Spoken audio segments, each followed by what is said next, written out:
Hi guys, আমি আহিছোঁ আজি বিলাৱলৈ। এখন আমাৰ বাইকখন ৰেচিং আছে, আপোনালোকক দেখাম বোলক। ৰেডিয়েটাৰ ৱাছ কৰিব মানে ৰেডিয়েটাৰটো খুলি আছে। এয়া কমলাক মাতি দিলোঁ, কমলা আহিলে মেইন মেকানিক। কমলা গৰম উঠিছে বোলে। ৰেডিয়েটাৰ খুলি আছে, ৱাছ আছে, মোবাইল চেঞ্জ।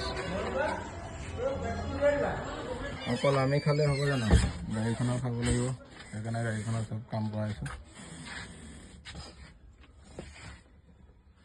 এই আমাৰ প্ৰদীপ দা দেই, প্ৰদীপ দা হাই কৈ দিয়ক। ঠিকে আছে। এয়া আমাৰ প্ৰদীপ দা সকলো আমাৰ বাছৰ পেচেঞ্জাৰলৈ শুভেচ্ছা জনাইছে, ভালে আছে নাই সুধিছে। আৰু মই বিশেষ কাৰণত এটা ভিডিঅ'টো বনালোঁ। এইখন আমাৰ বাছখন আপোনালোকে কেতিয়াবা জাৰ্ণি কৰিব ভাল পাব।